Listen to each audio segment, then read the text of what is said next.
It's the average, the regular bochur. At the end of the day, when push comes to shove, the Rebbe is extremely important to him. When going to the oil is important to him. Going to Mitzoyim is important to him. The inyonim that were important to the Rebbe are important to the bochur, even if he's not the bochur that's kochen sich. And that's the chiddush. If you've been enjoying this podcast, please like and subscribe so that others can enjoy it as well. In addition, if you've benefited in any way from Among Chassidim podcast and would like to give something back, you can do so today at derher.org/donate. I'm Yossi Kamen. Welcome to Among Chassidim by Derher, an ongoing farbrengen about life as a chassid, our vibrant connection with the Rebbe, and inspired living shaped by the way he teaches us each and every day. This episode is dedicated to Nishmas Harav Sadia ben Rav Mordechai Olav Shalom Dahan and the Refuah Shlema for Chana Bas Nechama Dina by Shaul and Shendi Dahan. Inspire your friends to join their fellow Yidden all across the globe who are flocking to lettersfrommenachem.com and fulfilling the Rebbe's takana for every single Yid to have an Eis B'Sefer Torah. Share lettersfrommenachem.com to bring this important takana of the Rebbe for Achtos of the entire Klal Yisrael.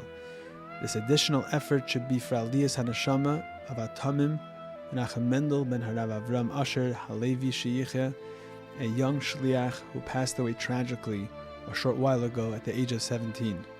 Encourage anyone who does not yet have a letter in the Sifrei Torah HaKlalim to visit lettersfrommenachem.com to bring more light and unity into the world as the Rebbe inspires and instructs. Bruchim Abayim, Rabbi Schapiro, how are you? Baruch Hashem, Geleb der Rebbe Shtarag Yontif. Yontif to you. You're the second Schapiro that we had on the podcast. The first one was your father. And I feel like your father shared a lot of inyanim, how he grew up and we came to the Rebbe. I think we could continue from there. So I know obviously you grew up in Miami. So your father told me then that he was very makbid to come to the Rebbe very often. For example, he spoke about Simchas Torah, how he never missed it. He once missed it, a whole ma'aseh that he shared. Were you part of those trips? How did that work? It's very interesting that you ask. So, yes, growing up, the Rebbe was obviously very much part of our lives, and my father used to travel. He used to b'derech klal go 4 times a year to the Rebbe. He would go for Sukkis / Simchas Torah, Yuchvat. I think one year, Tov Shemem Aleph, he went for Yutas Kislev because my uncle got engaged then, so he went for Yutas Kislev. And then he went for Pesach, Yud Aleph Nisan Pesach. Then he went for Yud Tammuz. Those are the 4 times a year that b'derech klal he went. If there were any other simchas or reasons otherwise, he would also go. The family, as a family, would go twice a year. We went to the Rebbe for Tishrei, and we went to the Rebbe for Pesach. That was b'derech klal. The other times, my father used to generally go himself. But you asked if we're part of it, so I'll tell you just a small little incident that happened, how that began in my family. So Mem Aleph, for some reason, our family did not go for Sukkot to New York. For Sukkot and Simchas Torah, they stayed in Miami. Tavshin Lamed Tes, we were also in Miami. My father flew himself for Simchas Torah. My mother had a baby on Chol HaMoed, and my father split us up, and he went to the Rebbe because he couldn't miss. It was the year after Lamed Ches. Maybe he spoke about that. I guess Tavshin Mem, we were there. I don't remember. Tavshin Mem Aleph, the family wasn't going, and I was already, old enough to really, really want to go. So we made my parents crazy. And then my father made a deal with us that starting from now, every time he goes to New York alone, if we're good, obviously, we'll take turns and every one of us will be able to go. Of course, if you're good, we were kids then, but obviously you have to buy the ticket in advance. So I don't know what he would do if you weren't good, but Baruch Hashem, we were good. It was a very, very good incentive for us to behave and do what we're supposed to do.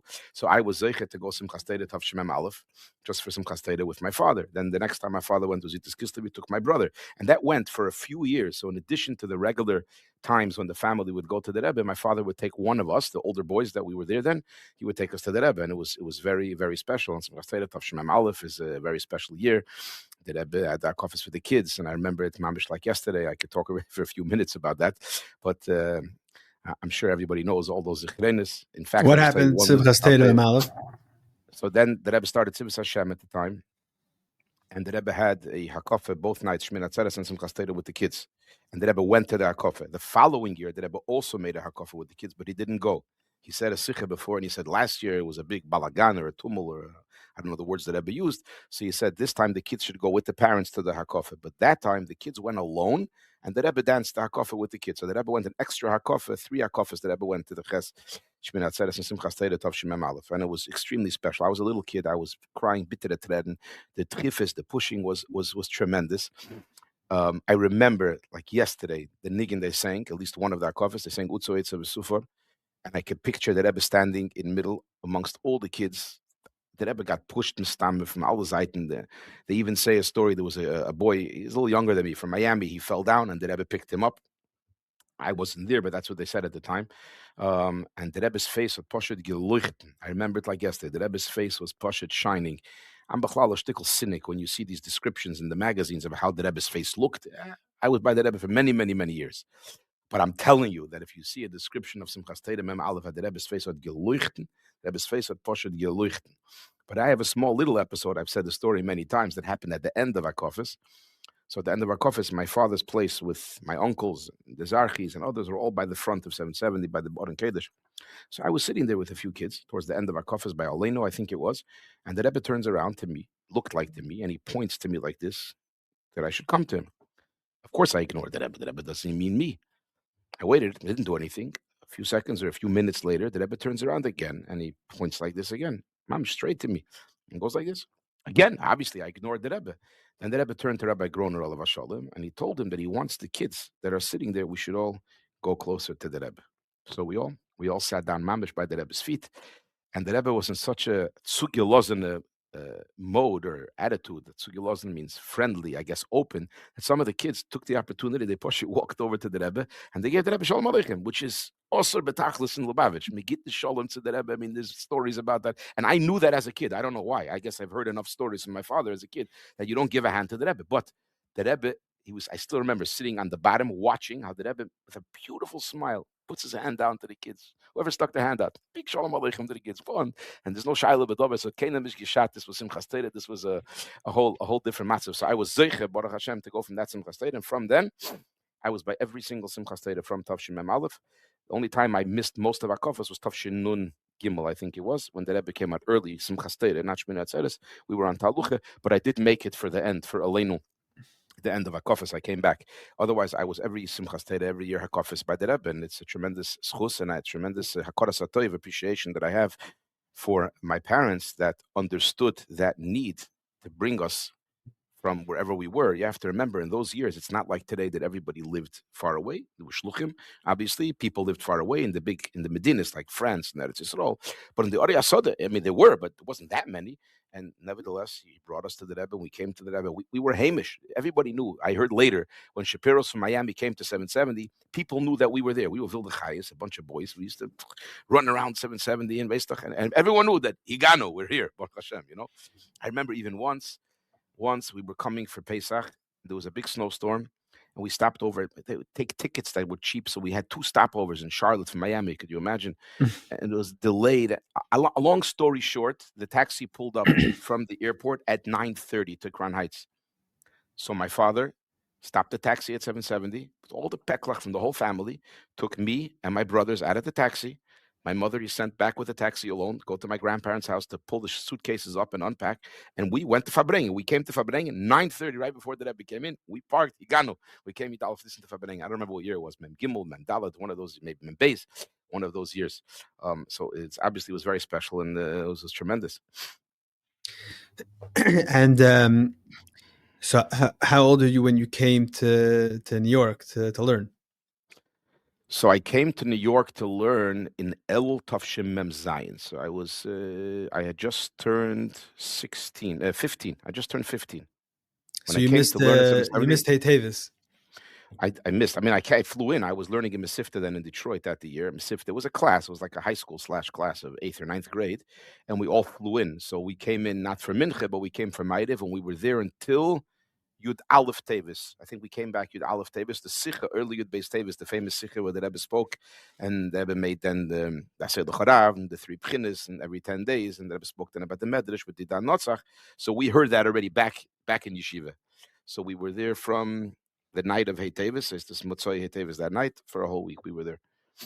I remember that the day after, Rabbi Gerari, who was our Makitshir, Mashpia, so he was there with us and he wanted us to go back to Detroit the next day. And we were fighting with him. We want to stay. Everybody's here. So he says, he doesn't know what's right. So he met his Mashpia, who used to talk about a lot, Rebbe Springer, all of us. He says, Fragen bei Itchen, I'll ask Itchen Springer, was sagt, that's what we're going to do. I remember, Itchen Springer walked by. We're like, okay, we're davening. Who knows what Itchen Springer is going to say? He might take the Inyonim too serious and say, you have to go back. It was on the ton. Anyways, he tells Itchen and he speaks to the Itchen, all of us, and he says, so bleiben. That's it, Gepaskin. So we were able to stay.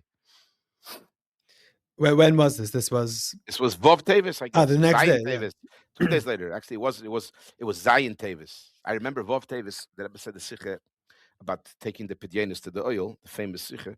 So the Sikha was upstairs. No one expected a Sikha. The Rebbe Davin might have upstairs. I was in the hallway. It was packed jam. I was in the hallway, but I wasn't there. But I heard this. You could take a listen on the tape. You hear the tape, and then there's a pause, and then the Rebbe continues at the end. What happened? The Rebbe finished the Sikha. And then the Rebbe says, I think the Loshen is an Noshim, Noshim, Betaft, everyone should send Pidyanis. What happened was the Rebbe started to leave the shul, and he picked up his hand and he said, Fafel de Mikir. He said to himself, people heard it, Fafel de Mikir. I missed the main point. And he went back and he misfinished the main point that is negate to everybody. Anoshim, Noshim, Betaf. They should all write Pidyanis, whatever. I think the Rebbe even then said, you could write everything because I'm not even going to read it. You don't have to be embarrassed anything. And the Rebbe said then that all the brachas, Isrotzen, and tremendous stories, obviously, from that. And the Rebbe even said that you can go to other Kibbutz Tzadikim. It's very interesting. He said, Kibbutz Tzadikim are connected. So if you can't get a Pidyon here, go to other kvarim, and it's all connected. It's all one Eisrotzen, a tremendous thing. And people say, I mean, who knows that even Adoyim Azeh, Zion Tevis is a Eisrotzen. I mean, who can know? But it's certainly a suffix, and it's a sveka that I say. And hopefully the Eibishter will judge it l'chumra and paskin and fulfill all the brachas. Okay, so that's coming up soon. So you came El Mem Zayin. I came El Mem Zayin, yeah. So you went to the Torah. I went to the Torah Mesifta. In those years, you went into Beis Medrash to 4 years. It's still, people don't even realize, why is it called Shir Daled if you only have 3 years of Zal? People learn 2 years in the yeshiva, and then they go to Shir Daled, let's say, to the Torah, some to Morristown, that used to be Montreal as well, because it was 4 years of Beis Medrash. You went to Beis Medrash, you didn't stay a year longer. We started a year earlier. We were much younger, a year younger, when we were in Beis Medrash for many, many years. The Mesifta sort of changed that over the years and pushed the Bochurim to stay another year in Mesifta. So I was 16 when I went into Zal. So I was 15. I was in Shidalad Mesifta, it was called then.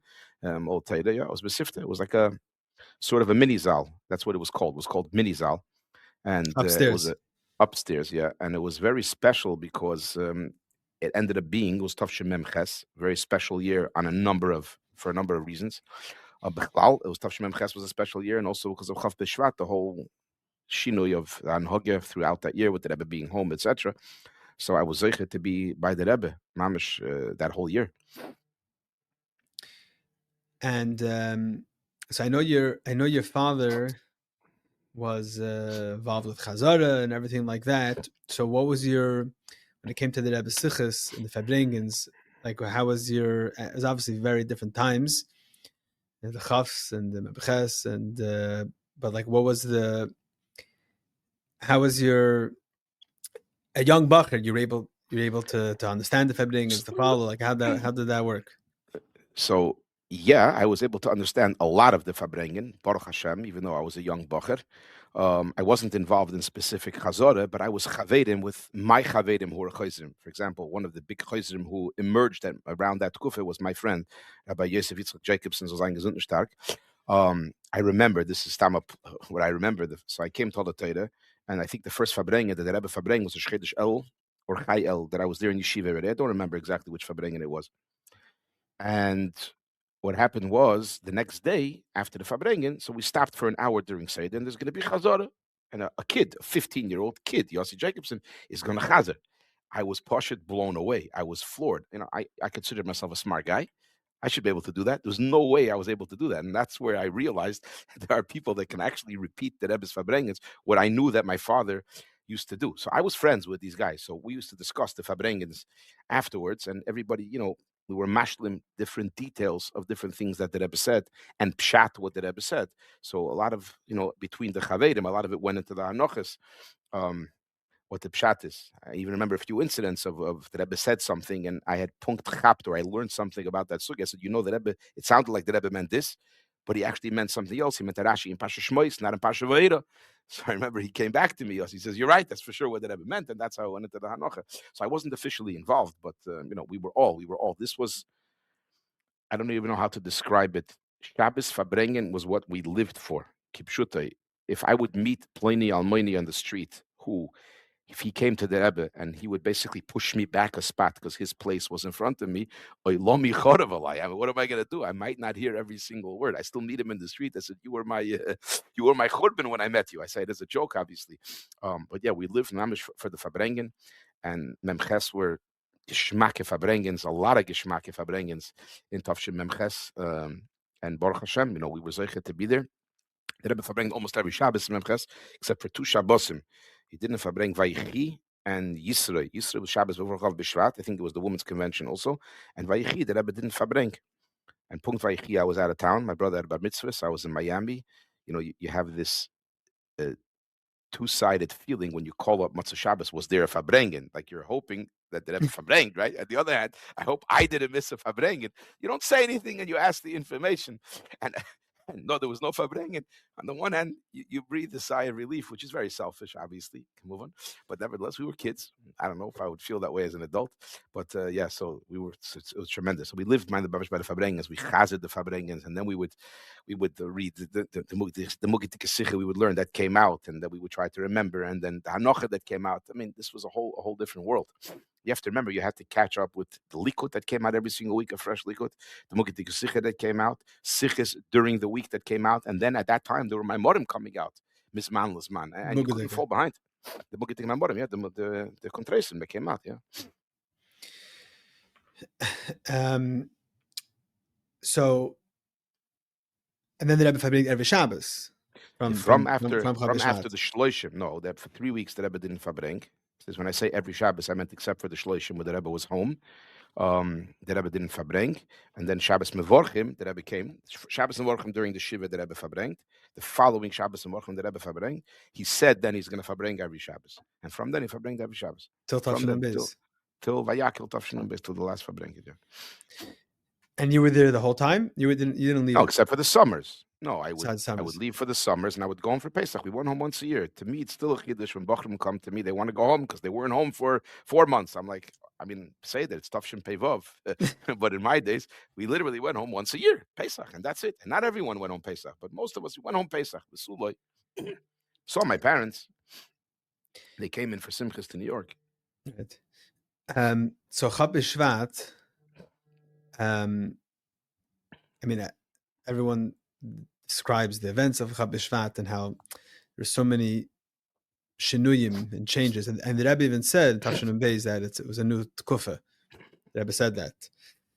Maybe you can explain that a little bit, like the events of Chab B'Shvat, the events, and also the shinuyim, like what like the changes that happened after the Rebbe was nostalgic. So first, a few basic changes that happened. The Rebbe stopped Fabrengen during the week. That's what he stopped doing. He stopped Fabrengen during the week. Only Fabrengens on Shabbos. Just by the way, talking about Fabrengens on Shabbos, so after Lamed Ches, for 2 years, the Rebbe would Fabreng Mitzvah Shabbos instead of Shabbos. That was a tremendous treat to people like my father, who missed Fabrengens all the time because he was in Miami on Shlichus, and he was able to hear the Fabrengens to the extent that as a kid, I had no idea where does the Rebbe sit by a Fabrengen Shabbos, because Yom Tif, probably till then, my father didn't bring me to the Yom Tif Fabrengens Mitzvah Yom Tif. Shabbosim, I wasn't there, so it was only Motzah Shabbos. I asked my father, where does the Rebbe sit? It's the regular place. There's no microphone. How does it work? I couldn't be Mitzvah. So the Rebbe stopped Fabrengen during the week. The last Fabrengen, the Rebbe Fabrengen during the week was Chamisha Asar B'Shvat Tavshim Memches. Yutes Kislev, the Rebbe said he's not going to Fabreng. Yud Beis Tammuz Tavshim Mem Zayin, the Rebbe said he's not going to Fabreng. He actually didn't say he's not going to Fabreng. The Rebbe said the Fabrengen is going to be Shabbos. The Poyel, I was in camp then, and we heard suddenly the Rebbe is going to Fabreng. The Pashtus, the reason why, and I'm saying own Pashanut now, that why the Rebbe didn't want that Fabrengen to be official, because he didn't want it to be on the cable television, because the Rebbe spoke then very, very sharp Esis about the Crown Heights Machloikis that was going on. That's, I think, one of the first times the Rebbe spoke clearly was Yud Beis Tammuz, then Tavshim Mem Zayin. Okay. Then Vav Tishrei was a Fabrengen official. It was one of the first times the Rebbe did speak about it in Memvav, no? I could be wrong, but he spoke clearly then about the Machlokes was Tavshim Mem Zayin. But the main big Fabrengen, when you do it to get blitzed in Crown Heights and whatever, the different Boros, there was all that summer of Tavshim Mem Zayin. So that Fabrengen, the Rebbe spoke Shar Fa'esis about Machlokes. So Mestame Ulai, that's why the Rebbe said the Fabrengen is going to be Shabbos, and this was not necessarily Mamish Yud B'Stamas Fabrengen. Tesvav Tammuz, the Rebbe also Fabrengen. Then that's when he said he gave out bottles of mashke to anyone who's going to make a Fabrengen at the end of Tesvav Tammuz, the Rebbe Fabrengen. This is Mem Zayin. Actually, the Rebbe at the end of the Fabrengen said he mentioned the Gzeid of not drinking more than 4, and there the Rebbe said, this is what I remember. That's the words that Rebbe used. That the Gzeid is not just about drinking only 4, but it's not to become shikr. So the existence of someone shikr is already against the Rebbe's Gzeide. Yeah. Nicht werden chas v'sholem hepech von nichte. The opposite of sobriety. I think that's the word, right? Anyways, so then Vav Tishrei, the Rebbe Fabrengt, it was, I think, on cable. That's when he spoke about Hakel, and the Rebbe spoke about making the cards and that whole thing. Then Tes Yud Kislev, the Rebbe Fabrengt. That's when he started Podu B'Sholem on the way out. Agav, Maimer HaMuzger, I do remember, I think it was Memtes, could be Memches, and I'm confused. Shabbos before Gimmel Tammuz, the Rebbe Fabrengt. And then he said at the end of the Fabrengen, Ki Yudu, as a klotz kasha, chat men sich nicht. By the way, klotz kasha by the Rebbe is different than what people usually assume as a klotz kasha. Klotz kasha is usually a stupid question. Klotz means holtz. Rabbi Yom Kletzker, he dealt in lumber. But by the Rebbe, klotz kasha was an obvious question. An obvious question. It's a klotz kasha. How come nobody asked? You forget about the elephant in the room, the mashal. So the Rebbe said, "If a klotz kasha chat men sich nicht." Shabbos before Gimmel Tammuz, and nobody's saying Podu B'Sholem.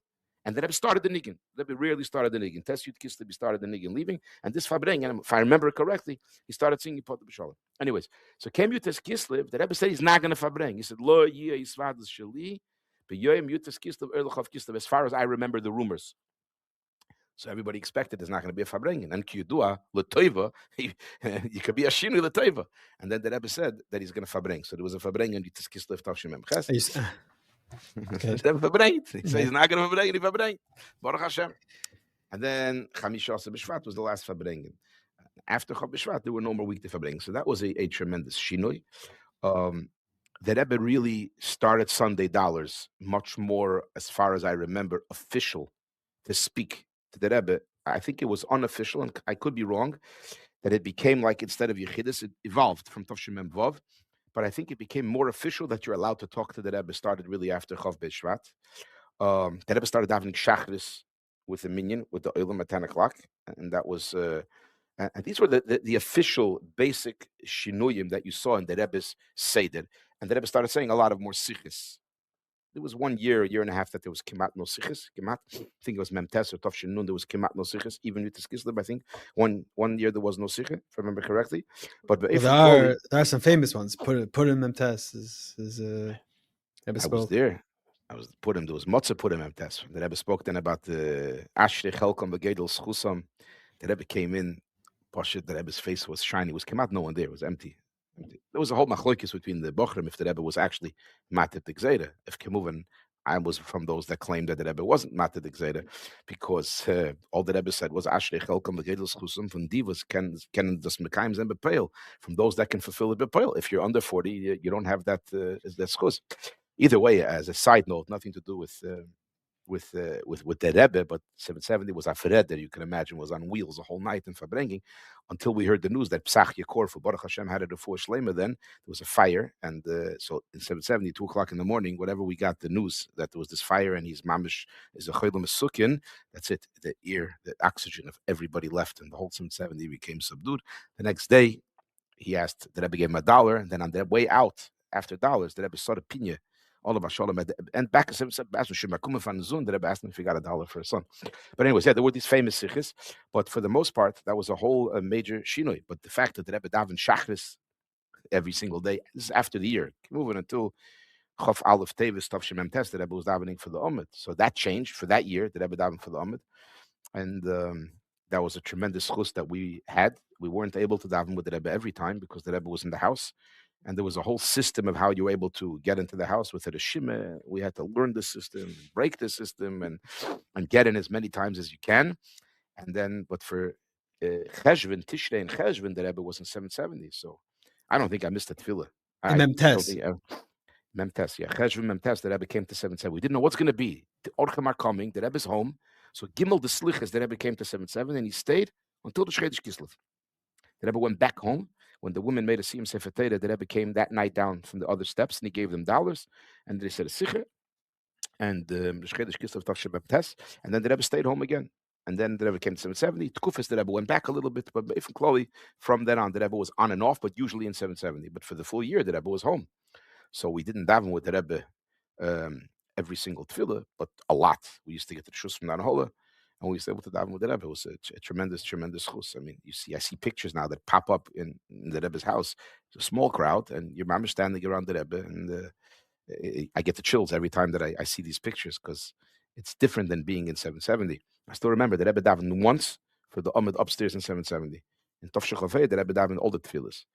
But after Memches, the Rebbe davened or home or downstairs in 770. Once the Rebbe used to go to the Eil on Tesvav and on Erev Shchedish. In addition to after Memvav, the Rebbe started going Sunday, Tuesday, and Thursday, and then it became Wednesday.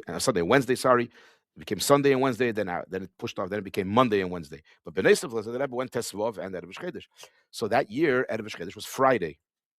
Friday Minche. I don't know why they decided that. Still then, that maybe would have an upstairs. Later it was downstairs. So they set up upstairs. And it was Kima, how many people could fit upstairs? I stayed there for hours. I used to go to early, and I came back, and I was there. And the Rebbe davening upstairs was a different type of hergish. Mamish, you felt like in the Rebbe's house, small crowd. The Rebbe davened by the Omid that's there now, next to the Ron. They should daven mincha for the Omid once upstairs. I heard that from numerous people, that davening upstairs with the Rebbe was like a different experience than anything else. It's true, but in the later years already, from after Memches, the Rebbe never davened upstairs, except for Motzei Shabbos Ma'ariv. That's it.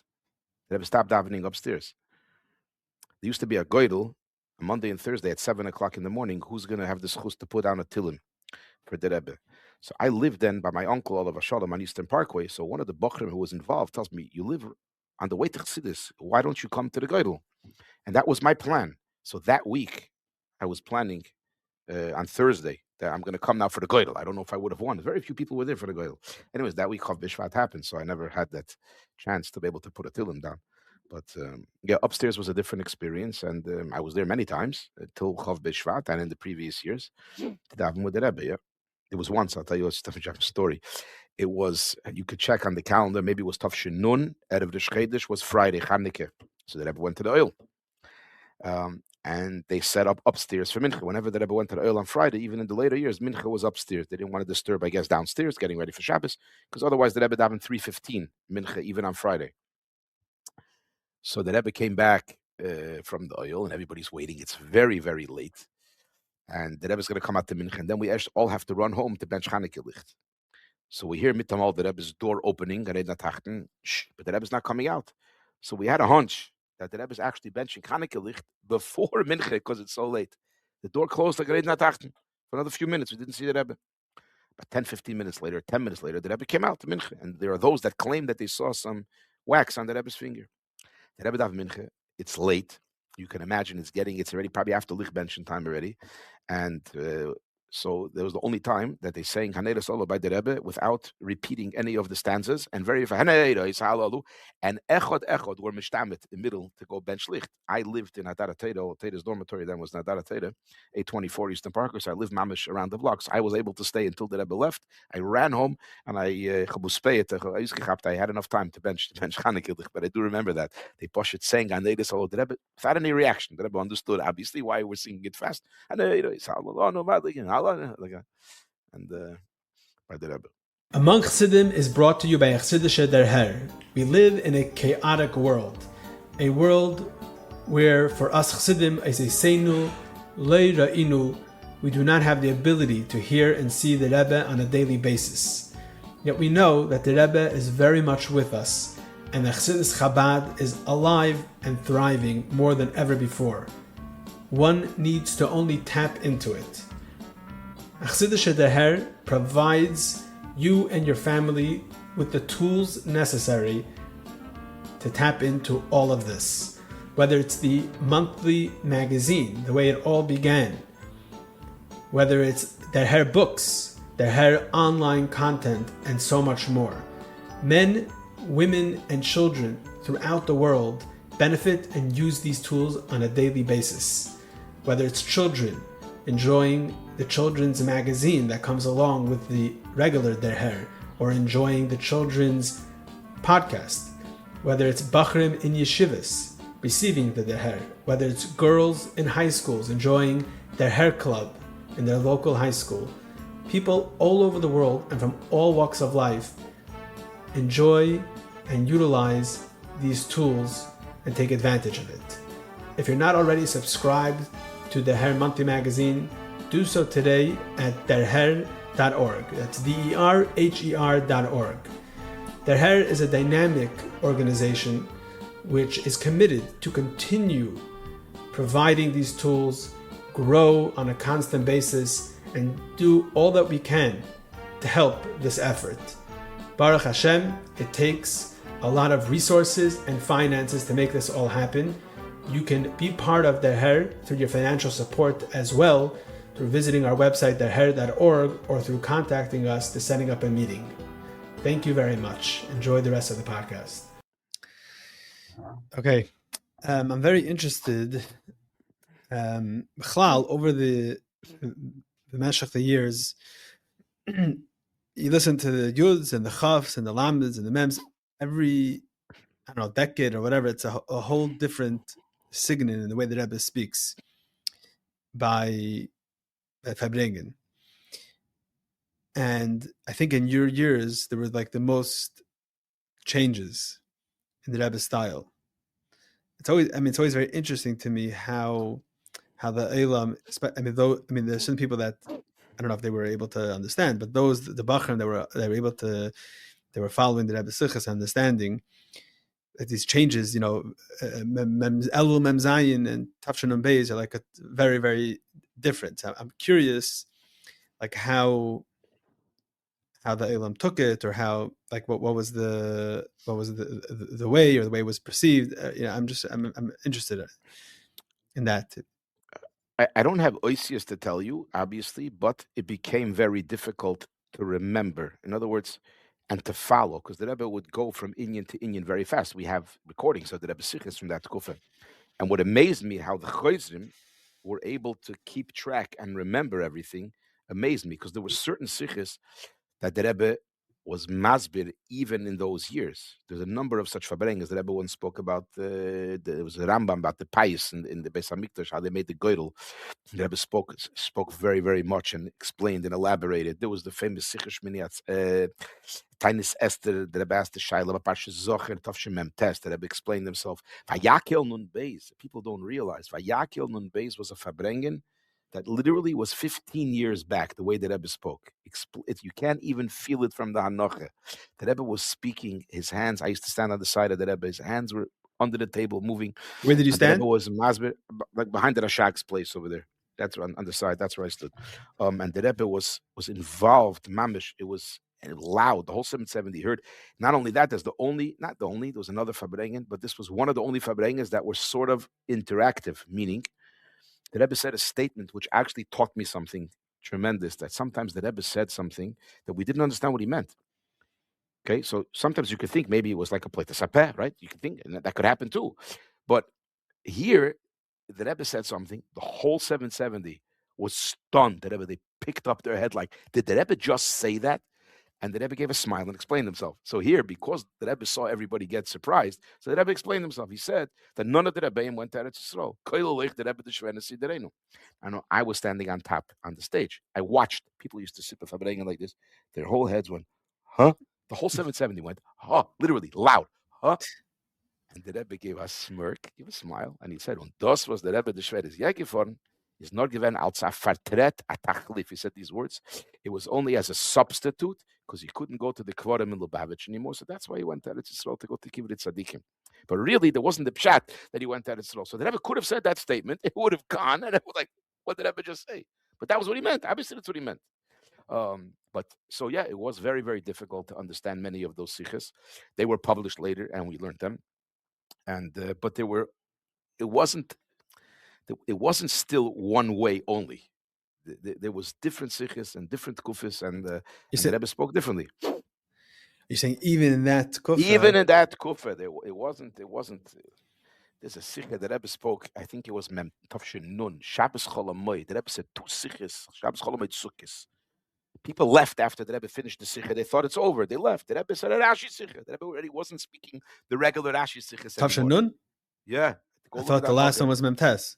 Correct. Which Rashi sikha? Which maybe I'm confusing Memtes and Nun. I forgot what Shabbos is. The last. Okay, Nun Beis the Rebbe spoke on the first Rashi. This wasn't Shabbos. This was Sukkis called Shabbos. Okay, saying it's not. By the sikha, it wasn't Shabbos b'Fabrengen.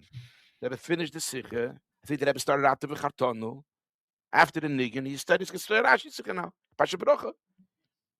And I couldn't see. I was very close, but one of my friends told me the Rebbe picked up his hands. It wasn't pshat. Like he picked up his hands.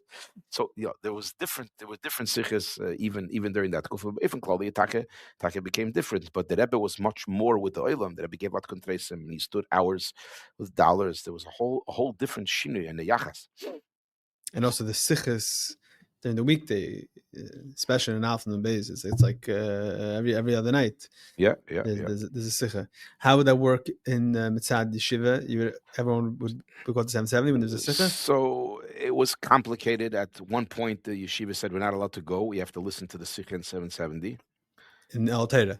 Yeah, and then that whole, I think, retracted. But for example, the last sikha, which was Thursday night before Shabbos Vashavayakil, the Rebbe spoke then about Kibbutz Goliath, that sikha, the Moshel. So the alarm went on, so everybody ran. But I didn't want to miss the sikha, so I didn't go. I went into Rabbi Pekarsky's office. Every sikha there was an alarm? Yeah, during the Shabbos alarm. Three short alarms, yeah.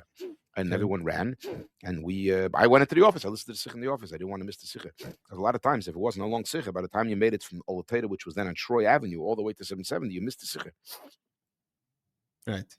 Yeah. So the alarm and the running didn't start in a gimbal. It started when the Rebbe was saying the sikhs. Yeah, sure. Mm-hmm.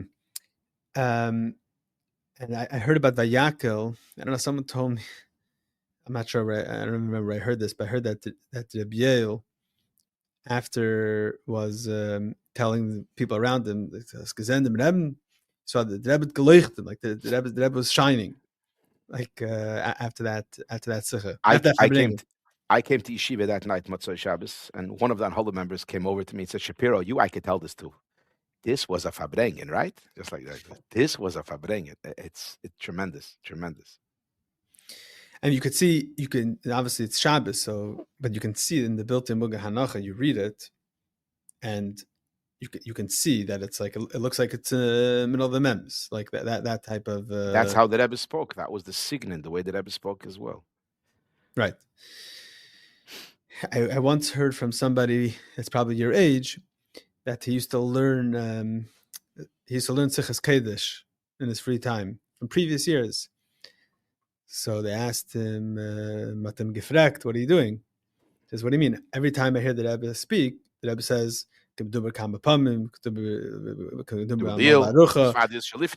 yeah, I wasn't here. I don't know. So I just have to be on the Rebbe's program. I have to catch up and to make sure I understand what the Rebbe is saying. I don't know if that was a common thing that this person did.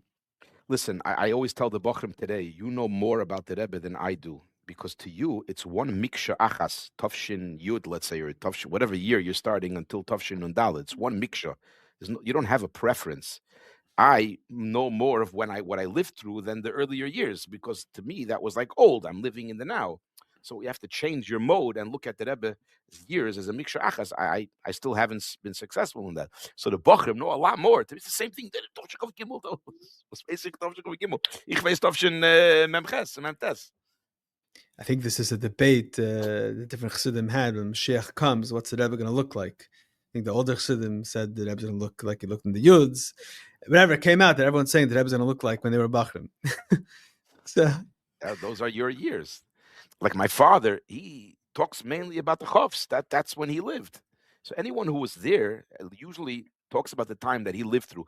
usually as a bochur, because as you get older, you have other daigas and other issues, and the Rebbe is a very important part of your life. But litzarenu, sometimes there are other things that are on a person's mind. But when you're a bochur, you're mamish pure, and that's one of the inyanim of a bochur. So to me, it's my years. But now to the bochurim today, which are pure and are living with the Rebbe, it's everything. But on the other hand, there is certain. I mean, there's a lashon from the Rebbe that the Rebbe says about the Frierdiker Rebbe, halavai shayim medaktik in the halavai people will be medaktik in the last things that the Frierdiker Rebbe said to them. The Rebbe was talking about to them, if I remember correctly. I think it's in years. I think in years, could yeah, be, yeah. It's could a whole. be. There's a sikha. The Rebbe's explaining something that the Frierdiker Rebbe said then. So I think at the end of the day, there is a preference, so to speak. I don't have a preference, but it's the last things we have from the Rebbe. That's coming, but I think that's also coming from a pale mamish dikinekude. You want to talk pale mamish? Yeah, you go for the last. But if you want to koch in what was the Rebbe Tzchalamol gekocht and to find out, so you want to know everything, right? I'm not capable of doing that, bet. I mean, I could, and I know, and I listen, I hear, but to me, it's still going to be the last years, always. Yeah, because on the other hand, for example, the Rebbe the Rebbe finished off every Fabringen mentioning all the mitzvahs, right? I think in Nal from the base, the Rebbe didn't do that. Does that mean that there's no mitzvah? No, it means you have to learn the sichos from it. And I think there's something that the Bochurim have been doing in the last few decades. That the Bochurim learn whatever the chayus is this year. I see. I mean, I do this that. Year's Membeis. I do it myself till today. Sure. So it's interesting when you end up doing that. So Mashal Membeis, I've been learning Membeis. The Rebbe speaks about a specific Torah, the Sefer Torah Klalim. So it's like all of a sudden you have like a whole kach, and I think Bochurim in your yeshiva have made a kach and a specific Torah, right? Yeah. So they print it's like, it right. So it's like you're living with the Rebbe in a certain tkufa, just that's because you and your chaverim are learning that at the time. So it's interesting. So let me ask you something. I'm going to move on a little bit to something else, even though I don't think we've even scratched the surface with this. But I mean, you are a part of Anaholas Yeshiva, and you started talking already about how Bochurim live with the Rebbe and Bochurim no more, and maybe that and even yourself in certain instances. I mean, it's something. It's a challenge because it's for better or for worse. I mean, obviously you had a choice, and there's more chassidus Bochurim, less chassidus Bochurim, but you're there. It's the atmosphere. Everyone's running to 770, so everyone goes. This is the way it works. But today, you have to choose to run to 770. Peruchnis, figuratively. So how is that? How does that work? How does a bochur do this? How does a younger man do this? Like, how do you get in tuned? The problem with asking me that question is because I'm from a different kufa. I used to say, and it might be a little controversial, when we were bochurim, so the mashpiyim would fabreng a lot of times that the yichidus klolis, for example, is just as the same thing as the yichidus pratis, because the Rebbe said so. I used to say I was cynical. It's true, but I read the same sikha that you did. But why should I be mekabel that from you when you were zeichet to be yichidus? I want to hear it from somebody who wasn't by yichidus, that he actually understands and internalizes and believes that it's taka the same thing. Because you're just repeating what the Rebbe said. I don't need you for that. So I'm using it the same way back. When I tell a bochur things about the Rebbe, big deal. You were there. So it's very difficult for someone like me to give eitzes or to tell people how they should kochsach in the Rebbe and in the Rebbe's in Yonim today.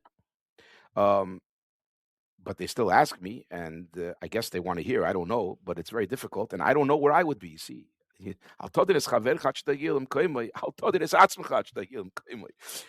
don't know where I would be if I would have been living in this tkufa. I don't know. I don't have an answer for your question, but I can tell you that there's the Rebbe's hashpah is tremendous till today because the bochurim are poshet koching sich in the Rebbe's in Yonim almost or even more than the Rebbe kocht. The bochurim kocht sich in the Rebbe's in Yonim in my years, and it's something that I cannot explain. I don't think it's possible to be mechanech somebody to such a thing without the Rebbe's keches mamish. And when we know that it's mainly the Rebbe's koiches, so we have to just get out of the way a little bit and let the Rebbe work. We have to facilitate. We have to supply the opportunity, give them the ability. But Bepeil Mamish, what is driving the Rebbe's, these kids, these bochrim to kochzach hazeh in the Rebbe? There's no question by me that is the Rebbe's koiches. I can't see any person that can actually do that. To get a bocher excited and mit a koch and mit a chayus in the Rebbe's in Yonim and to mean it serious, and I'll say it even in andere Asias. There's different madregas. In my years, not all bochrim were also the same koch in the Rebbe. They weren't. Some were more, some were less. Just like today, you have some bochrim kochzich more and some bochrim kochzich less. But the nekuda hatichoina that the Rebbe is a very, very important thing in a bocher's life existed in my years, even by the bochrim who weren't running so much to the Rebbe, who were missing sichos for whatever reason, who were missing a tefillah with the Rebbe for whatever reason. Oh, but the emes, the nekuda was there. And the same thing is today. The chiddush by me is not by the bochrim that are take kochen sich in the Rebbe's in Yonim all the time. Okay? For whatever reason, they got excited, and they're kochen sich in the Rebbe's in Yonim. That's not where I see the hafloah, let's call it, or the wonder of what's really going on. It's the average, the regular bocher. At the end of the day, when push comes to shove, the Rebbe is extremely important to him. When going to the oil is important to him. Going to Mivtzoyim is important to him. The Yonim that were important to the Rebbe are important to the bocher, even if he's not the bocher that's kochen sich. And that's the chiddush. If you're caught up in the arum and that's where you hang out, okay, makes sense. How do we get there? That's the Rebbe's keches. But the same bocher that in my days is the same bocher today. And I'm talking about, within a certain box, obviously, because there's different ranges. And to me, that's tremendous. And we in Lubavitch need to know this. And we need to appreciate this. Somebody came to me recently. It's a long story. He has some issues. So he says, Lubavitch is in a crisis. I said, Klal Yisrael is in a crisis. I says, you're not in Lubavitch, I told him. I am. I'm sitting in Yeshiva. Yeshiva is Lubavitch. Lubavitch has problems like everybody has problems. Klal Yisrael is tremendous crisis. Everybody's struggling. Everybody has issues. The world is creating a lot of problems that we have to deal with, just like everybody else. And we can't shove it under the rug. Do we always have the solutions? Lav davke, a little bit, hopefully. But that's not the nekud. I'm not talking the positive. I'm not focusing on the negative to fix the problems. But if you're sitting in the yeshivas with the bochrim, I'm telling you, we have issues. We're not in a crisis. On the opposite, on the contrary. It amazes me. The bocher, the maskil, the bocher, the grace masmid, which is you're supposed to sit and learn, and the bocher that kochsich and dreizich around the oil, around 770, and around the learning tafshim and beis, like you mentioned. Say that's he chose, that's his life.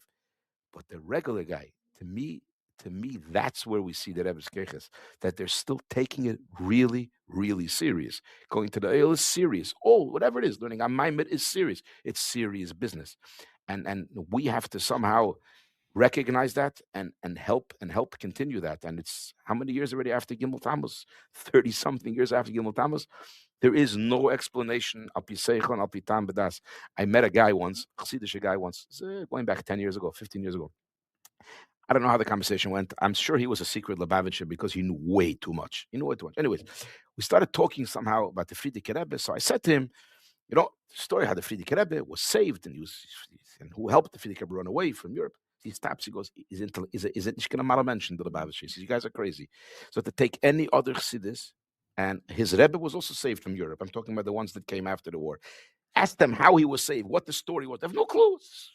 But the Lubavitchers, you talk about their Rabbeim, what happened, how they were saved. They know all the pratim, all the details, but every single one of the Rabbeim, when they had a crisis and they had an issue, it's not normal. He starts telling me.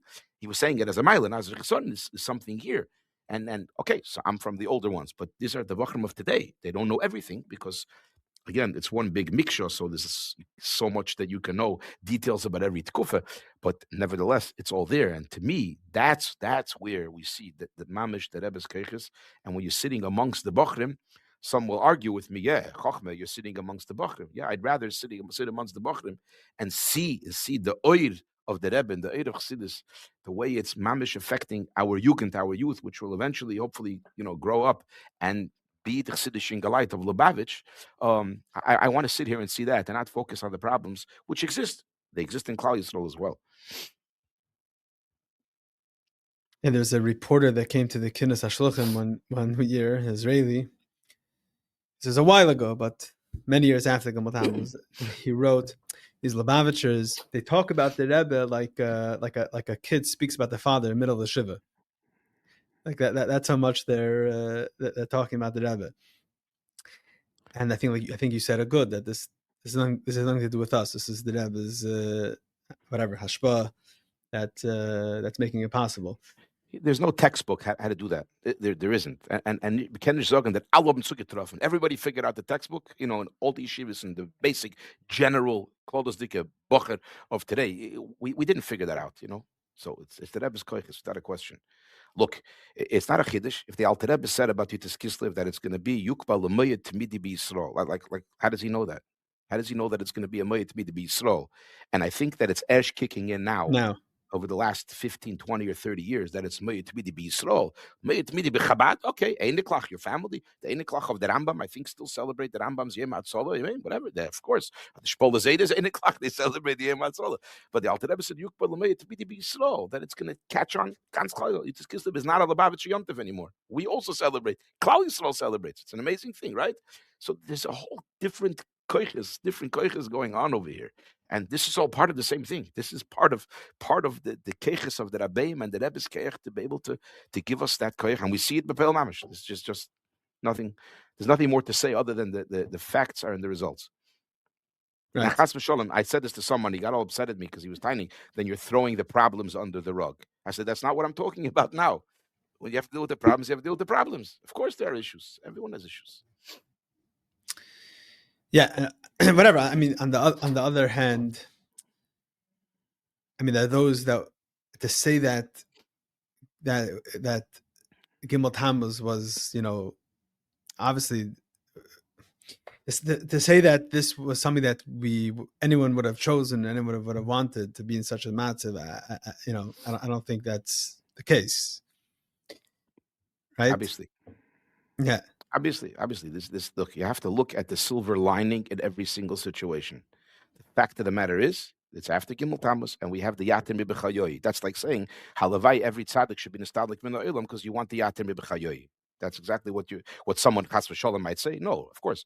Is it less, as ich stated, that it's not yat? You only have chayoyi, and after is Yatim B'Chayoyi. But when you get to the Yatim B'Chayoyi, you have to recognize that. And it's all part of the process. We didn't decide how this works. The Rebbe decided how this works. So the process is that there's chayoyi and there's yatim b'chayoyi. And when we're in the matzah yatim b'chayoyi, so we have to understand it, recognize it, and sometimes just get out of the way. Right. You're saying that even though in Tafshin Nun Beis, if I would have told you that we would be having this conversation, you would have told me I'm off the wall. Completely. Look, we believed Yatim B'Chayoyi. The Rebbe said Yatim B'Chayoyi. And how did we explain Yatim B'Chayoyi at the time? The Rebbe.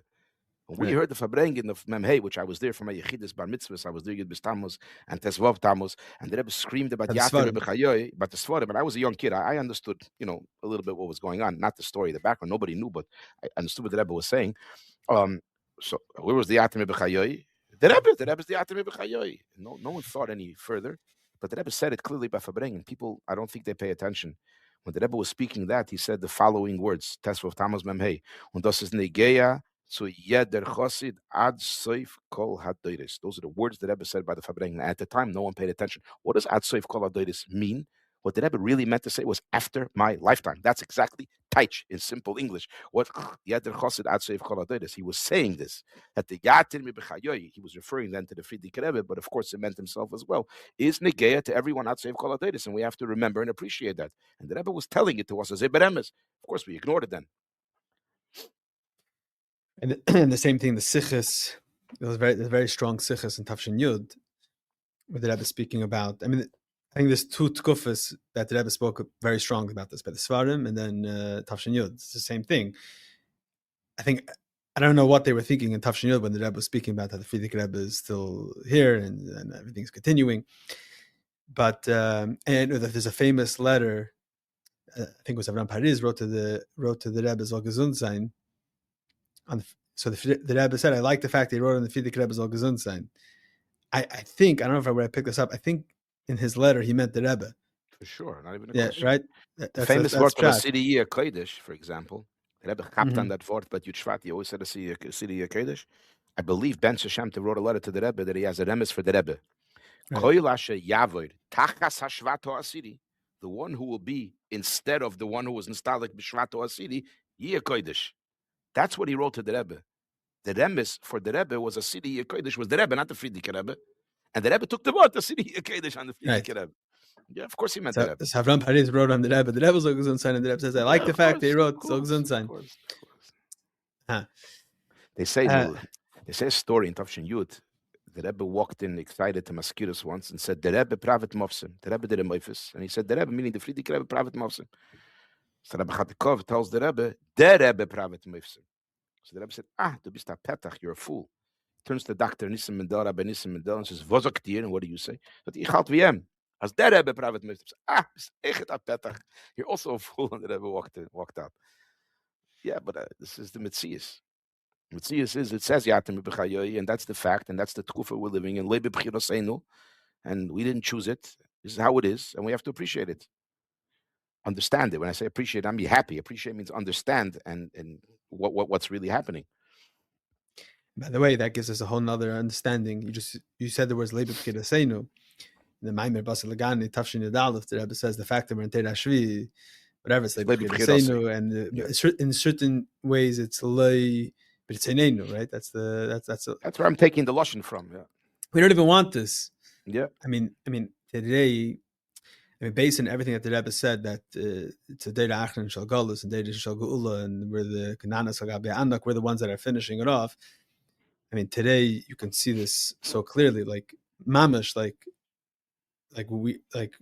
for some reason there's a whole Deira Shvi that has to do it on their own, so to speak. It's obviously not on their own, but it's a whole, it's Leib B'chiroseinu, it's Leib B'tzeneinu, but this is But I have a question: Is a bochur supposed to, whatever bochur a man supposed to feel like? When I was growing up, it was very common that the Eilam was like there was like a strong benkenish for the Rebbe, like a lack and a void. It wasn't. I think that was it was real. Like people really felt that. Is there something that a bochur is supposed to have, or that's if you I think I would answer that that's a huge machlokes haposkim. I don't know what the real answer is. That's why I'm asking the question, because I don't know if I have I know, but I'm not in a position to have a true answer because, again, I come from a different kufa. So my feelings do not necessarily reflect what the feelings should be, and how would I know? I'm not a Rebbe, I'm not a tzaddik, I'm not a novi. On the other hand, this question has to be categorized from different angles. There's two parts to the question. Number one, is that necessary? Number two, should it be necessary? In other words, even if it's necessary, let's say, is it always a good thing to focus on that nekuda? So I don't have an answer to the question.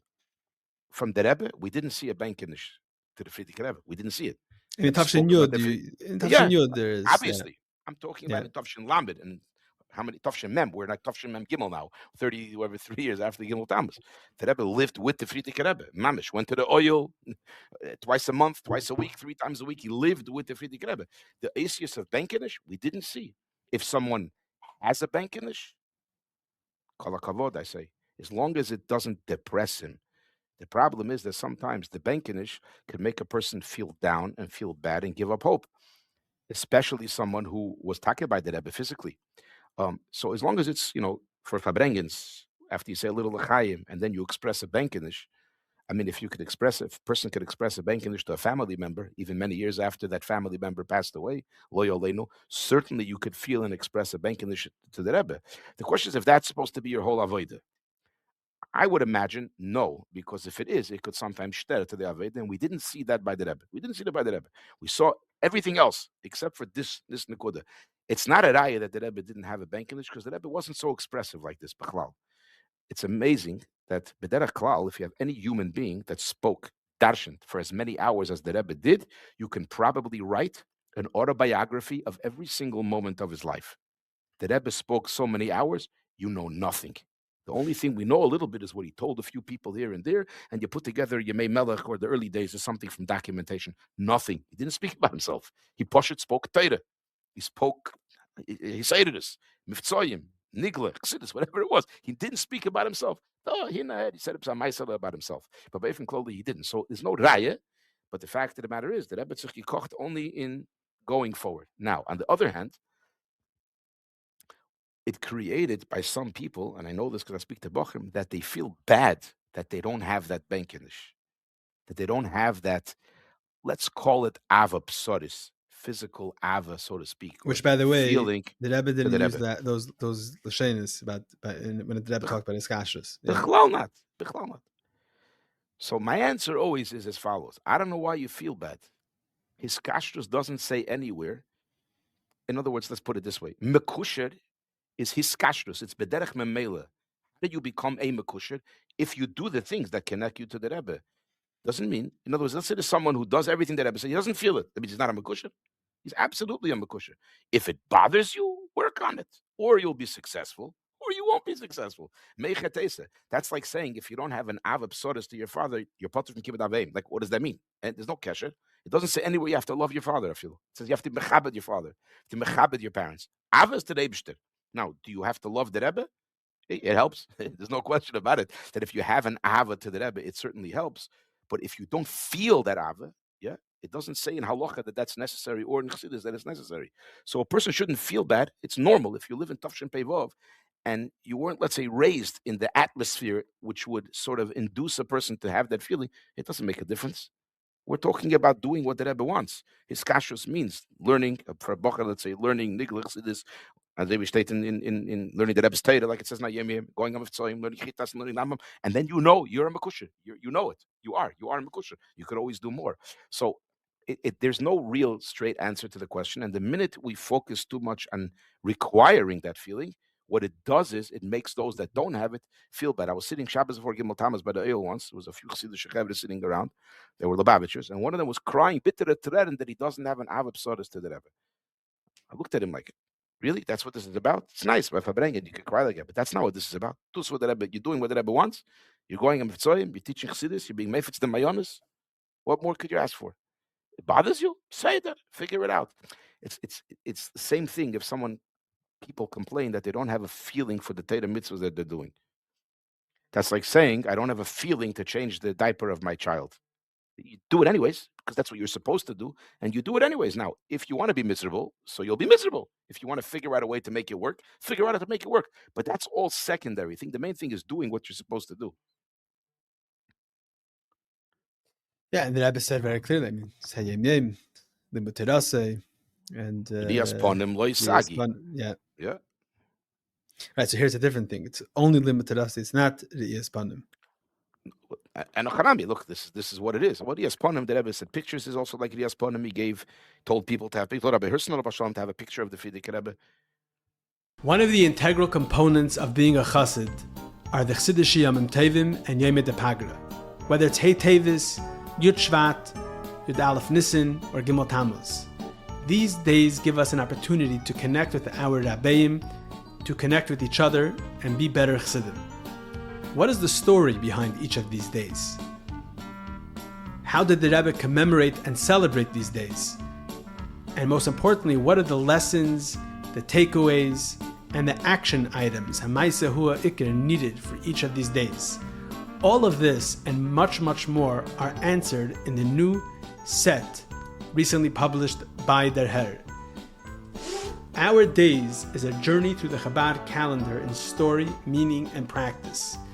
With over 700 beautiful, glossy pages with elevated content, beautiful, beautiful photographs, you, your family, and friends will enjoy and live with each Chassidish Yom Tiv. This book is a must for every Lubavitcher home, for every shul, for every school. It is a perfect gift item. This will not collect dust. It will be used day after day, month after month, year after year. You can have this set. Go to derher.org/our days. Order your set today and start living with the Chassidish Yamim Tov. So I wanted to ask you, about we're speaking about his kashrus, and the limit to us is an important component of it. So I think I had a mashpia once that was talking about that there's different components and elements of a chassid and a rebbe. There's a chassid, there's a rebbe. I think, if I remember correctly, what he was saying was that he was a bochur. This was in the Lamids. There's another feeling that we felt, and that was like a Talmud and a rebbe. We mamish felt like the rebbe's talmidim. So when he learned the Rebbe's Torah, so I know I mentioned in Beis, I just watched the Yitzhak Kislev. The Rebbe goes, this is whole Hadrin, Bavli, Yerushalmi, difference in Bavli, Yerushalmi. The Rebbe is so verkocht in the way he's saying it over.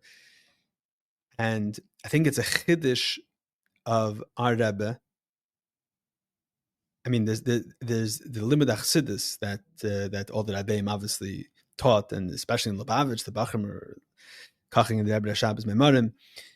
But there's like a whole nother element by the Rebbe that Mamish the Rebbe spent hours upon hours, in your times, every single Shabbos, and so many videos and Sichos and Sichos Kedesh, and so many ways to access it. And sometimes I think it might not be like, I don't know, it's not appreciated, or there's not enough emphasis put on the fact that being a chassid of the Rebbe, you have to mamish be able to have the relationship that you have with the Rebbe has to be in a way that, like, I learned my Rebbe, not just who I followed, who I learned from in Torah. So maybe that's I don't know. So my question for you is, what are the elements in the Rebbe's Torah, like, that, to be focused on, and how do you acquire that?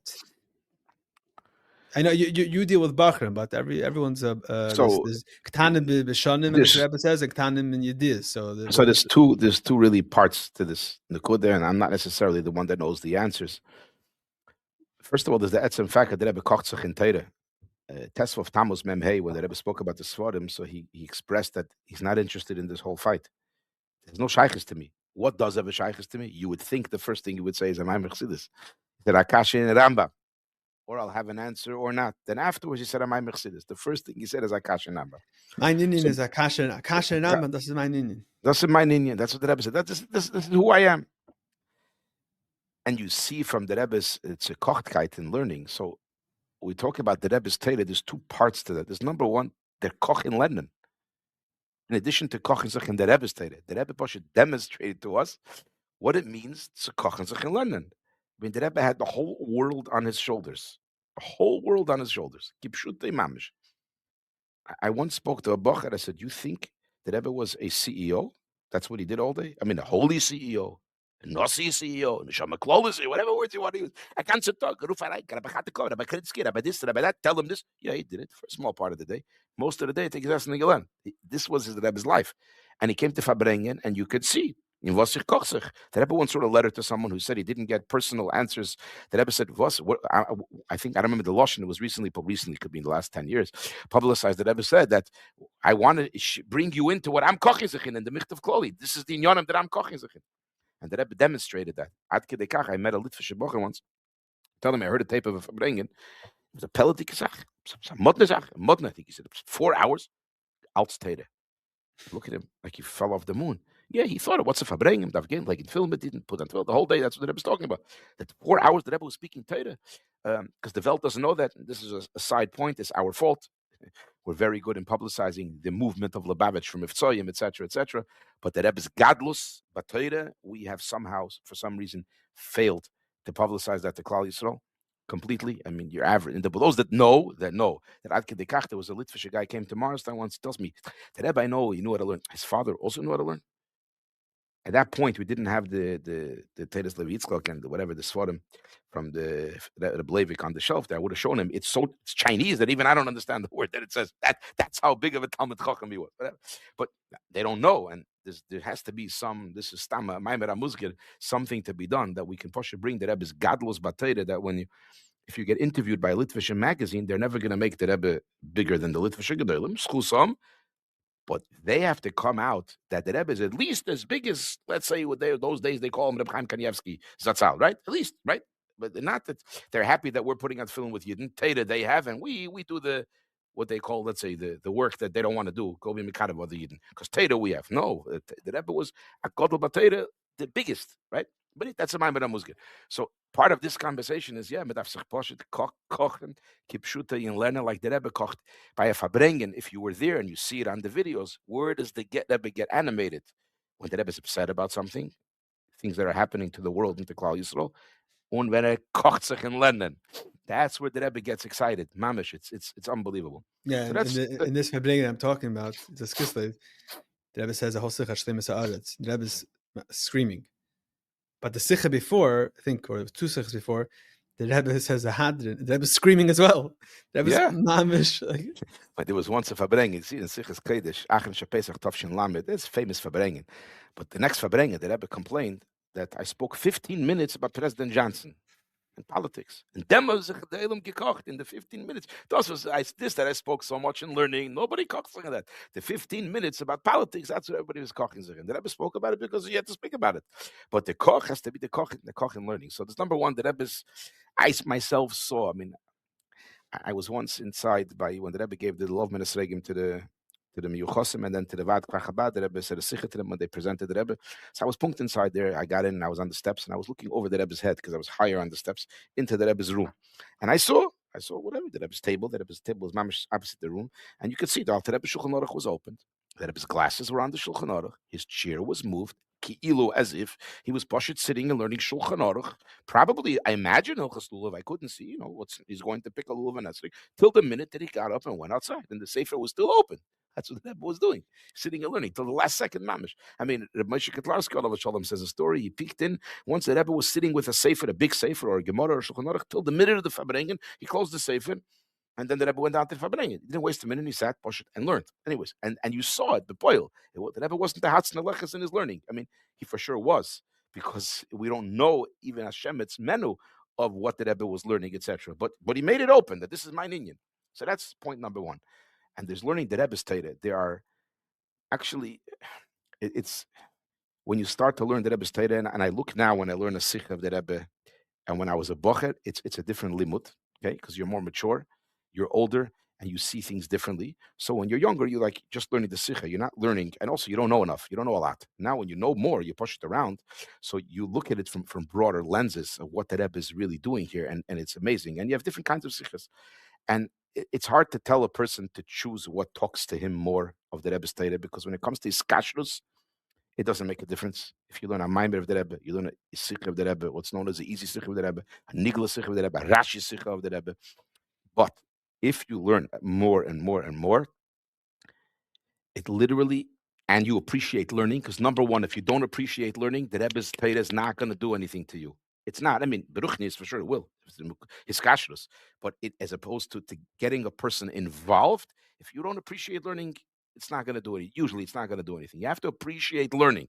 Once you appreciate learning and understand what learning Torah and Koch and Torah means, and then you learn the Rebbe's Sichos, and you learn the Rebbe's Ha'odis, and you learn even the Shimis, it's harder, the Siknin is harder. It gives you such an oir chodosh on every single sugya, and you have to like that. You have to appreciate that. And as Yidden, we're supposed to, not just Lubavitch. Every single Yid is supposed to. You're supposed to be able to talk to another Yid, a vort in Torah, and it's supposed to get a person excited. That's a meidetike vort. And the Rebbe's Torah, the Rebbe is. You can talk about it from so many angles. There's the lishitosis of the Rebbe, the machloikis and svaras similar to the Rogatchover. I remember this Fabrengen Purim Mem Zayin, where the Rebbe spoke then about the gadlus of the Rogatchover.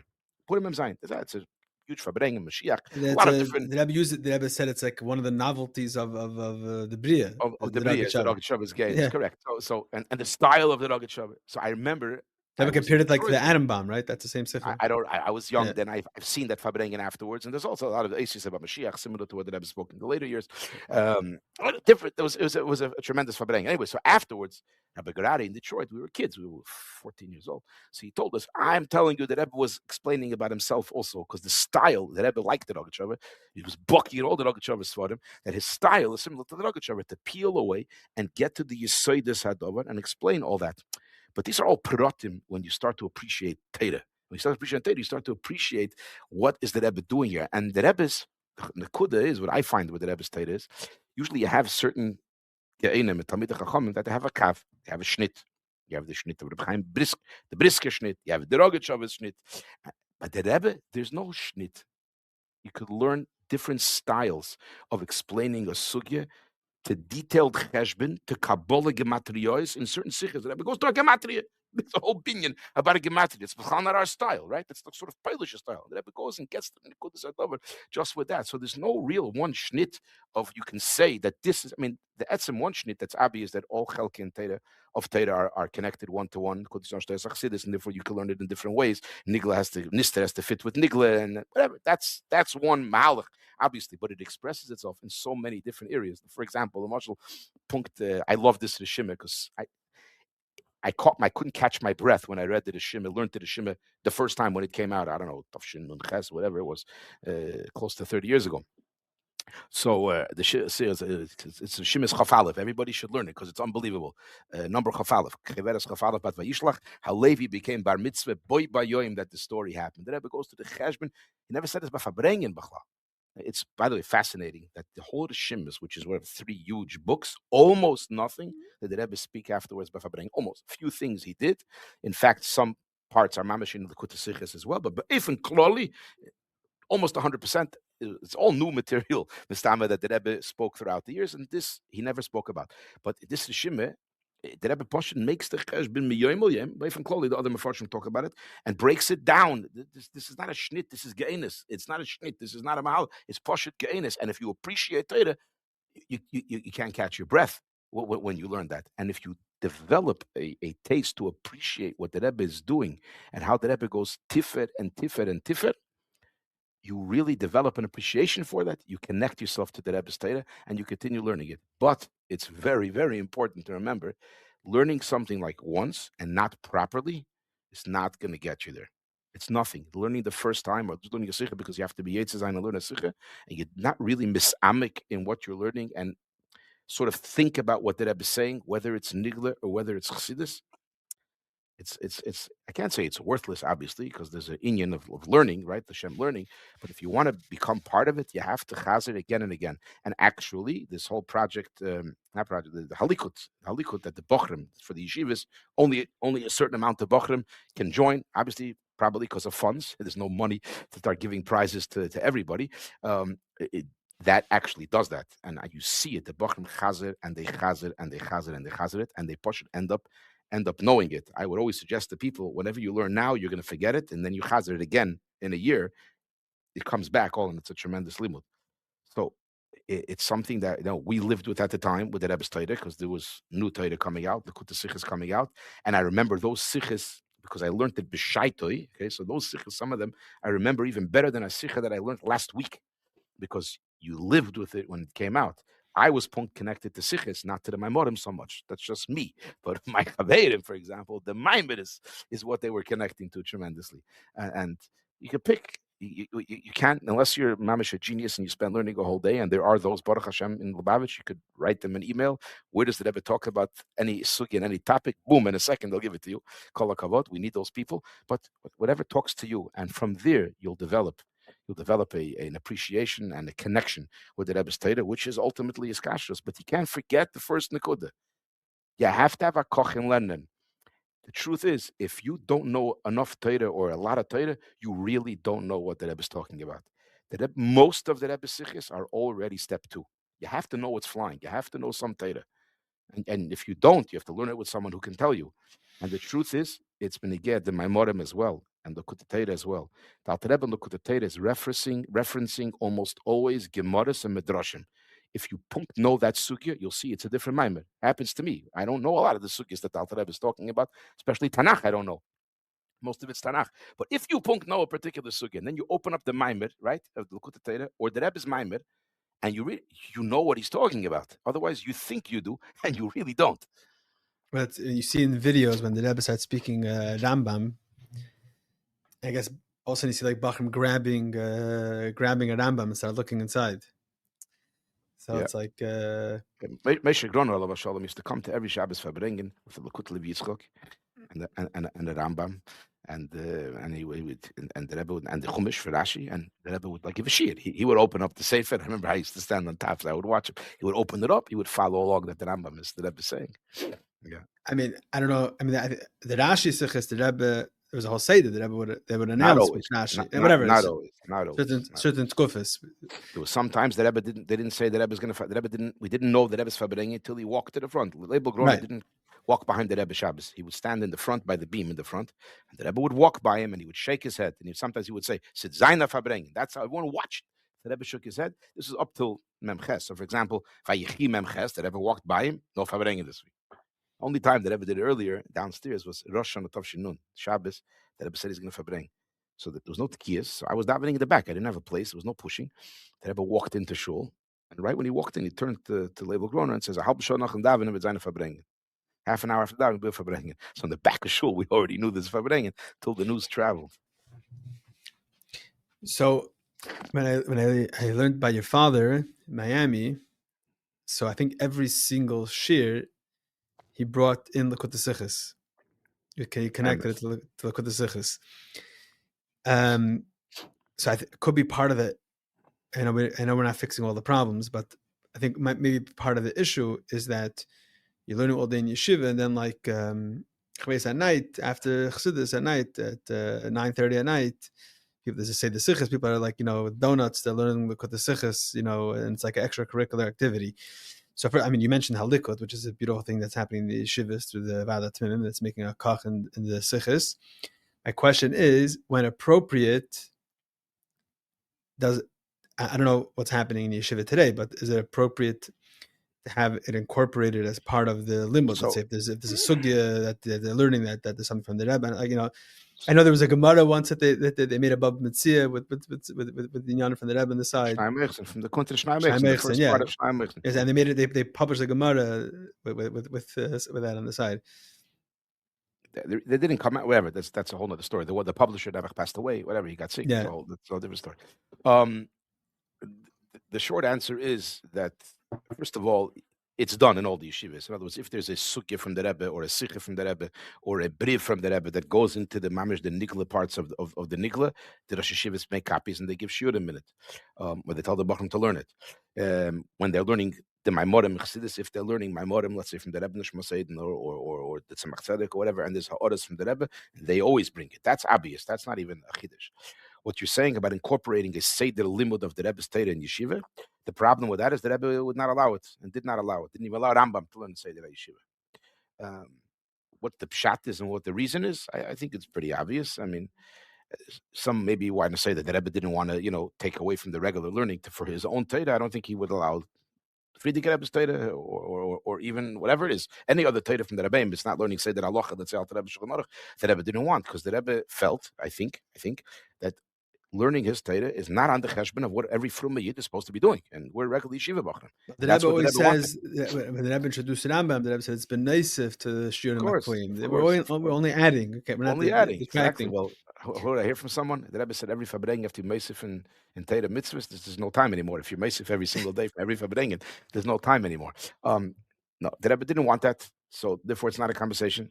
The bottom line, regardless of what we think and what we want, it's definitely, you could do that based on Yitzim and Aklal certain times. Look, my father still, Ada Yemazeh in Miami, smack in the middle of the afternoon, say they gives a half an hour. It started off as a Mashiach shir, when the Rebbe started cooking in Mashiach. When I was there in Miami in Nun Gimmel and Nun Daled, it was still a Mashiach shir, and now it developed into the Likutei shir. I think there are people in Galite that come to that shir, because it's a very, very good shir. It's a half an hour, smack in the middle of Seder.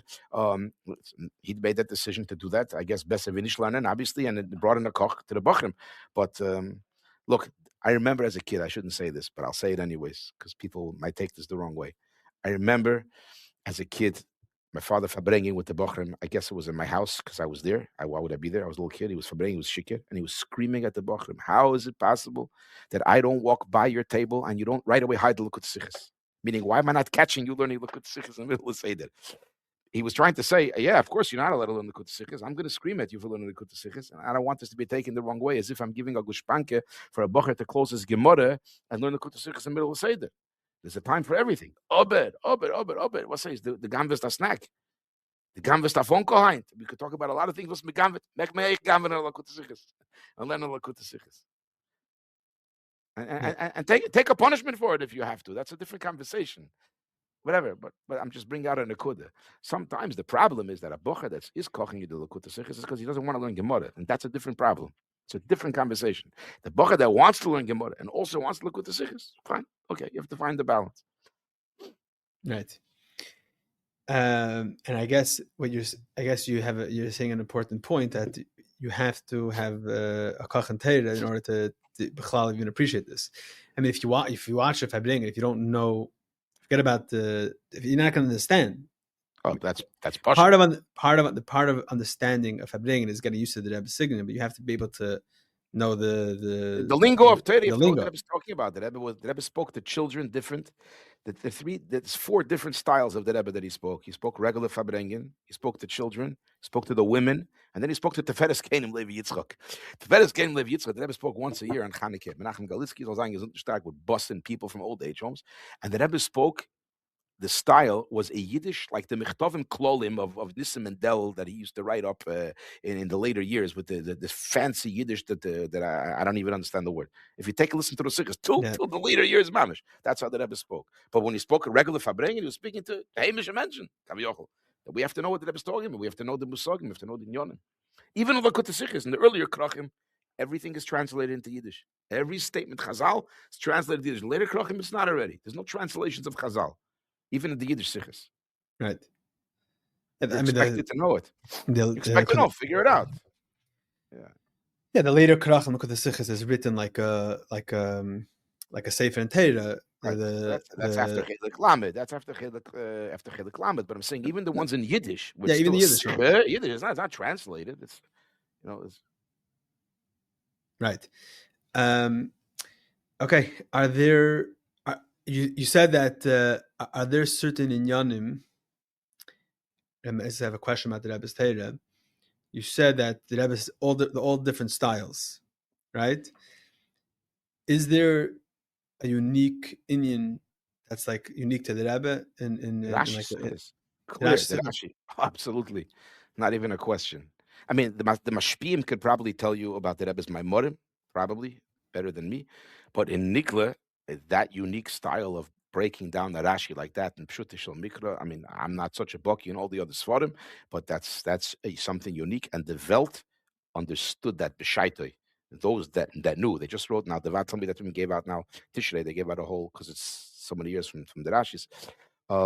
They gave out a whole Arichas, and they did a very, very good job on that. They did a very good job on that. Yeah, I interviewed someone, Ari Basovsky, and he said that there are people in Crown Heights that still live there, not Lubavitchers. People started coming to Fabrengens because this is like a whole, especially Amaleki Yidden, that today, in the Leim De Torah, I don't know how much of a focus there is in Chumash Rashi, but for sure, Amaleki Yidden. The Rebbe would ask obvious questions. They're like klotz kashers, like you're not like, what are you talking about? Like, the Rebbe would ask, and like, really, I was embarrassed or scared to think about such a question because chas v'sholem, you're being koifer b'Torah kula, Right, and it's also a chiddush because the way the framework of what is a question, the klali Rashi, right? That's a chiddush of the Rebbe. A lot of these klalim, right? I think some of them are from before, and some of them are chiddushim of the Rebbe, right? Yeah. The Rebbe they wrote the klali Rashi that the Tuvia Blei wrote was based on the Rebbe's Fabrengens. Yeah, but there are certain klali Rashi from previous Svarim, I believe. Yeah. Right? Yeah. But a lot of them are not in previous Svarim. Correct. Correct. Most of them are from the Rebbe's Chiddushim. Most of it's from the Rebbe. A lot of the Klali Rashi that we have in Lubavitch today, that the Rebbe made those Klolim throughout the Fabrengens. And the Rebbe wanted it to be compiled, and he did that, and the Rebbe gave out the Sefer. So the Moshel, there are other Svarim Klali Rashi, there's Klali Rambam, there's Klali Ashas, there's many Klolim, but the Rebbe broke it down to Pirtei Pratim. Right. That's, I think, where you see the Rebbe's Koyach, and it's amazing. I think so. What about when the Hadranim and the Rebbe explains like that there's like Bavli's b'machshakem Meshivani, and then that, and like throughout, therefore there's many sikhs like that. Okay, that's the Rebbe. That's the Rebbe's shnit. But Yeah, that style is that a probably chiddush of the also Rebbe? I would imagine. I would imagine that's a chiddush of the Rebbe to go into the first, like the siyum of Masechta is supposed to represent what Bavli is, and the siyum of Yerushalmi is representing what Yerushalmi is on every single Masechta, because it's sort of expressing who they are, and that's what the Rebbe goes through. The Fabrengi you were talking about, Terosim Ishtameres, Terosim Isbareches, Merogachover, the Rebbe explained there. There's a number of sichas like that. Yeah, I would imagine that's the Rebbe's chiddush. But how many Hadorim are there? Yeah, the Rashi sichas is like Einer, noch an ander, noch an ander, noch an ander. It was every week. Yeah.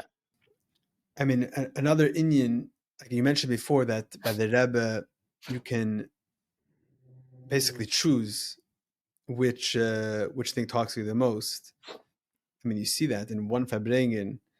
I don't know, Shabbos take a Fabrengen. There's the first two sichas is one Indian, and there's the Rashi sichas a different Indian. Then and there might be somebody that you said that the Rebbe said, why all of a sudden is everyone listening when I speak about Inyane Ha'elam? But there's someone that gets very attached to the Rebbe Sicha and Shleimus Haaretz. I mean, this is also part of the Rebbe's outlook. It's part of the Rebbe's view. That's why the Rebbe spent time talking about it, obviously.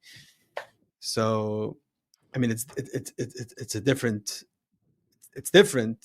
but it's not only that. The Rebbe said a story for some people. He said a derech hatzachos for some people, tifin nigla for some people. The first time I had to darshan somewhere, I asked somebody advice. He says, try to do like the Rebbe. Try in your 10 minutes to say something that everybody will like. One guy likes a joke, say a joke. One like that. And like this, you get the crowd. I mean, it's difficult, obviously, but yeah, 100%. There are some people who stood by Fabreg and didn't understand a word of Yiddish, and the Rebbe made with his hand. There was a guy who stood next to him by Fabreg and didn't understand a word of Yiddish. What the Rebbe would make with his hand, he would go crazy. And he would go, "Come on, Rebbe, get up already!" This was his chayus, and the Rebbe stood up and danced. Yeah, this Fabrengen that we keep on referencing. He said the Ragachover in the middle of the Hadran. The Rebbe said a story of the Ragachover. It was connected to the Siyum, but like the Rebbe just, and the Rebbe said it Fiarech Barichas. Yeah, like the Rebbe said the story. So he said the story. Yeah. Story. Yeah. Okay. And okay, so I think that's kochen in the Rebbe's Torah, and that's it. That's 100%. And with after kochen and Torah, you can't koch only in the Rebbe's Torah. You have to make sure that people understand that. You have to push it kochen Torah. With aflennen, the Rebbe expected his bochurim. He expected his bochur. The Rebbe told Monkey Gruzman and Yechidus, he said, L'chur and Lubavitch, he said it in the Jemitz interview, L'chur and Lubavitch, let me tell you the Shema. By the Litvakis, you learn to become a Godel, and it works. By us, we're not learning. The Rebbe said, no, there are 3 reasons why we learn Shalei L'Shema.